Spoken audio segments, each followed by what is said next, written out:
नीलांजन समाभासम रविपुत्रम यमाग्रजम छाया मार्तंड संभुतम तम नमामि शनैश्चरम तम नमामि शनैश्चरम। बोलिए शनिदेव भगवान की। भक्तजनों, नवग्रहों में सर्वश्रेष्ठ शनिदेव भगवान अत्यंत शक्तिशाली हैं। इनकी अनन्य भक्ति करने वाला सदैव सुख, वैभव, धन संपत्ति प्राप्त करता है। परंतु न जाने क्यों इनकी साढ़े साती से मनुष्य ही क्या देवता गण भी भयभीत हो जाते हैं। जबकि शनिदेव तो न्यायाधीश होने के कारण केवल अपने संचित कर्मों का न्याय करते हैं। इनकी शक्तियों की गाथाएं वेद पुराणों में वर्णित हैं, परंतु इनको दीनहीन और शक्तिहीन समझने की भूल का क्या परिणाम होता है। राजा विक्रमादित्य को क्या क्या भोगना पड़ा, आइए इस कथा के माध्यम से सुनाता हूँ।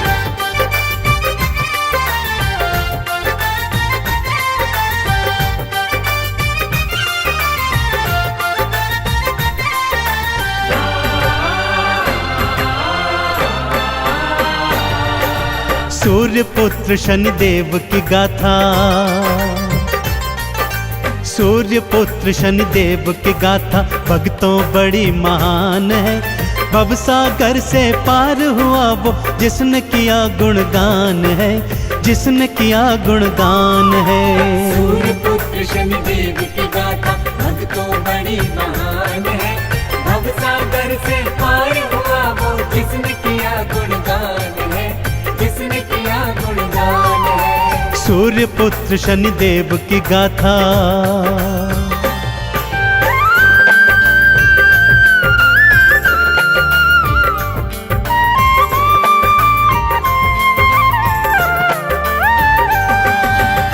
एक बार की बात है भक्तों, नवग्रहों में यह विवाद छिड़ गया कि उनमें से सर्वश्रेष्ठ कौन है।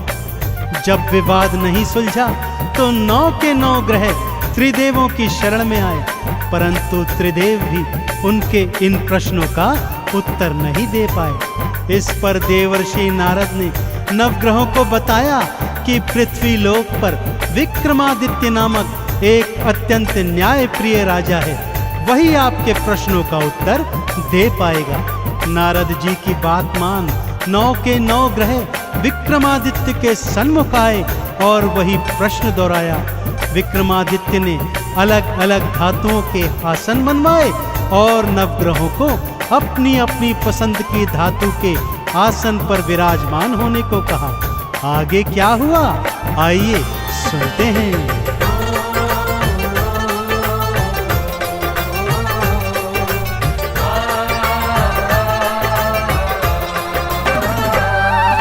सूर्य देव सोने पर बैठे और चंद्रमा चांदी पर।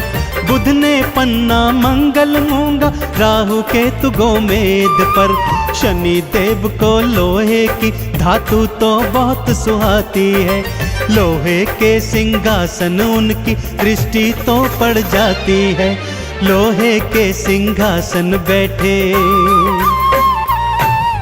लोहे के सिंहासन बैठे शनि देव भगवान है।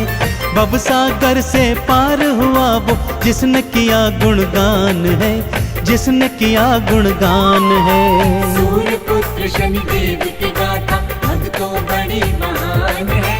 भवसागर से पार हुआ वो जिसने किया गुणगान है, जिसने किया गुणगान है। सूर्य पुत्र शनिदेव की गाथा।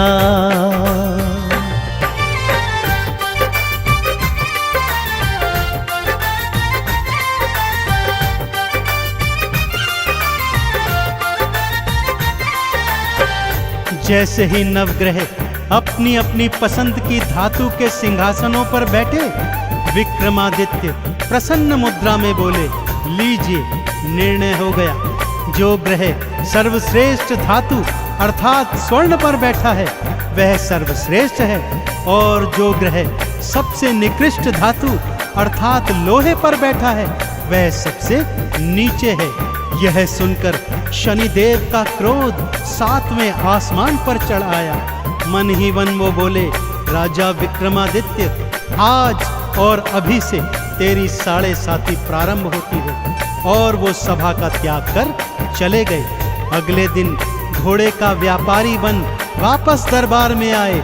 उड़ने वाला घोड़ा राजा को दिखाया तो राजा ने उस पर सवारी की इच्छा जाहिर की। आगे क्या हुआ, आइए बताता हूँ।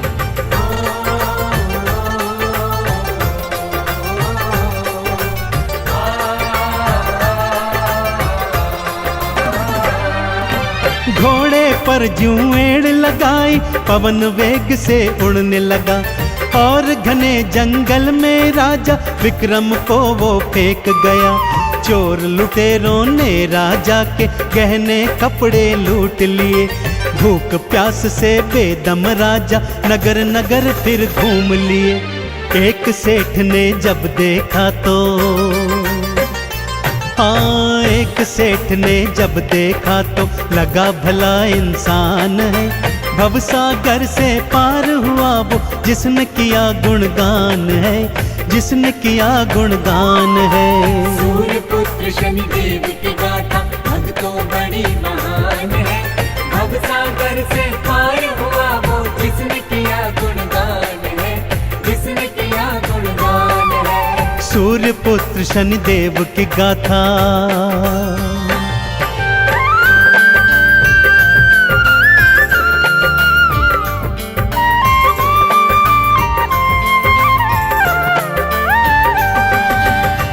नगर सेठ ने जब विक्रमादित्य को भटकते हुए देखा तो उसे भला मानुष समझकर अपने घर में ले आए और उसे भोजन करवाने हेतु वहां पर बिठा दिया। इधर सेठानी अपना 9 लखा हार खूंटी पर टांग कर चली गई थी। शनिदेव की माया प्रारंभ हो गई थी भक्तों। जैसे जैसे विक्रम खाना खाता जाता वो खूंटी हार को निगलती जाती। जब सेठ सेठानी ने अपना 9 लखा हार नहीं पाया तो उसे राजा के हाथों पकड़वा दिया।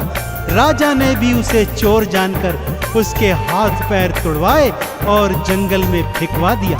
अब विक्रमादित्य को बोध हो गया कि उसने शनिदेव को छोटा बताकर बहुत बड़ी भूल की है। दया के मारे एक तेली उसे अपने घर में ले आया और उससे अपना कोल्हू हाँकवाने लगा।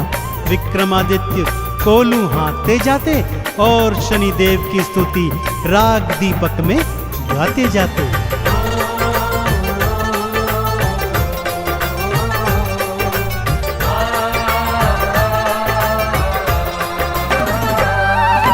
हाथ पैर सब टूट गए थे, तेली घर कोल्हू हाँके। भंडारे जो खिलवाता था आज कर रहा खुद फाके। शनिदेव मुझे क्षमा करो, ये राग दीपक गाते थे। नगर की राजकुमारी को ये स्वर बहुत ही भाते थे। इसी से तो मैं विवाह करूंगी, हाँ, इसी से तो मैं विवाह करूंगी। उसका ये अरमान है। भवसागर से पार हुआ वो जिसने किया गुणगान है, जिसने किया गुणगान है। सूर्य पुत्र शनिदेव की गाथा भक्तों बड़ी महान है। भवसागर से पार हुआ वो जिसने किया गुणगान है, जिसने किया गुणगान है। सूर्य पुत्र शनिदेव की गाथा।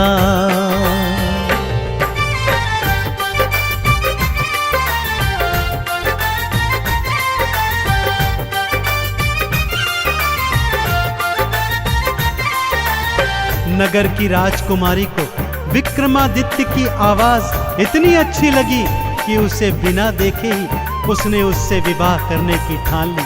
परंतु विवाह के दिन जब राजा ने बिना हाथ पैर वाले वर को देखा तो राजा ने विवाह को मना कर दिया। इधर विक्रम ने सच्चे हृदय से एक बार फिर शनिदेव की आराधना की तो शनिदेव ने उस पर से अपनी वक्र दृष्टि हटा ली और 7.5 भी समाप्त कर दी। जो ही शनिदेव की शुभ दृष्टि पड़ी, विक्रम को पहले जैसा सुंदर स्वरूप मिल गया। खोया हुआ राज्य वापस मिल गया। बस अब क्या था, नगर के राजा ने अपनी पुत्री का विवाह विक्रमादित्य के साथ बड़ी धूमधाम से किया और ढेरों उपहार देकर उन दोनों को विदा कर दिया। राजा विक्रमादित्य रानी सहित अपनी राजधानी लौट आए।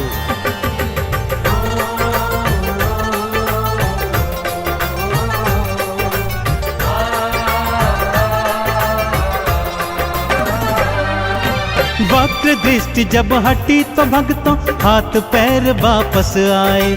खोया राजपाट भी विक्रम देखो फिर से थे पाए। धूमधाम से शादी करके पत्नी सहित वापस आए। आते ही फिर नगर मध्य में शनि मंदिर एक बनवाए। है शनि देवा नवग्रहों में, है शनि देवा नवग्रहों में, भक्तों सबसे महान है। भवसागर से पार हुआ वो जिसने किया गुणगान है, जिसने किया गुणगान है। सूर्य पुत्र शनि देव की गाथा भक्तों बड़ी महान है। भवसागर से पार हुआ वो जिसने किया गुणगान है, जिसने किया गुणगान है। सूर्य पुत्र शनि देव की गाथा।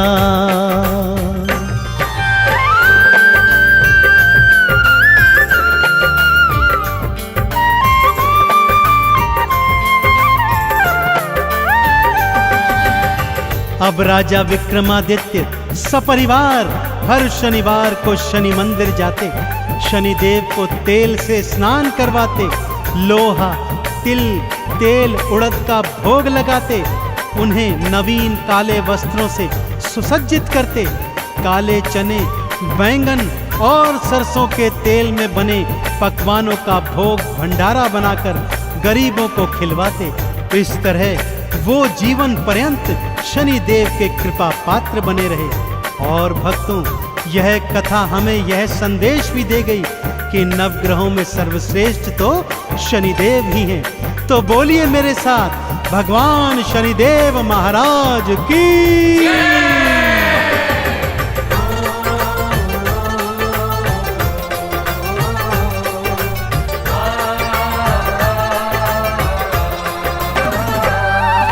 लोहा तिल और तेल उड़द भी शनि देव को भाते हैं।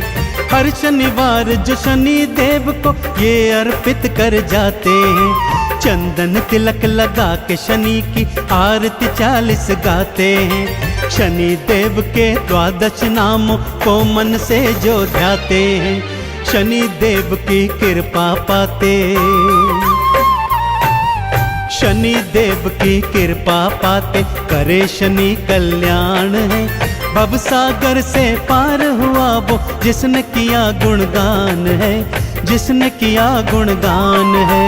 सूर्य पुत्र शनि देव की गाथा भक्तों बड़ी महान है। भवसागर से पार हुआ वो जिसने किया गुणगान है, जिसने किया गुणगान है। सूर्य पुत्र शनि देव की गाथा।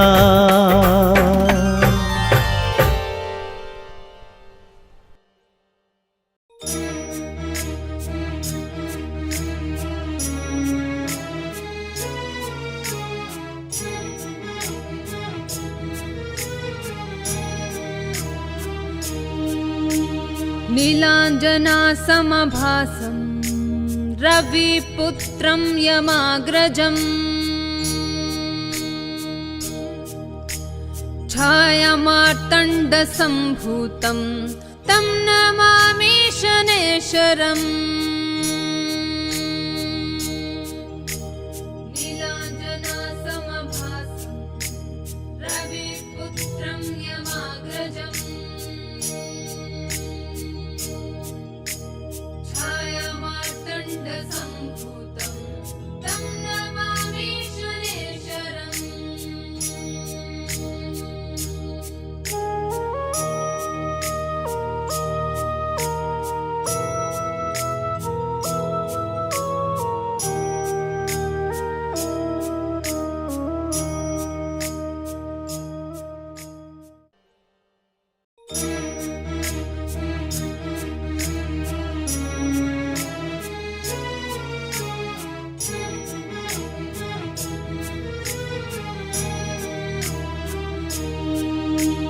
नीलाञ्जनासमभासं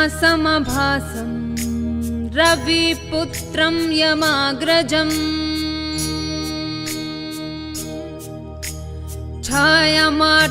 छायामार्तण्डसम्भूतं तं नमामि शनैश्वरम्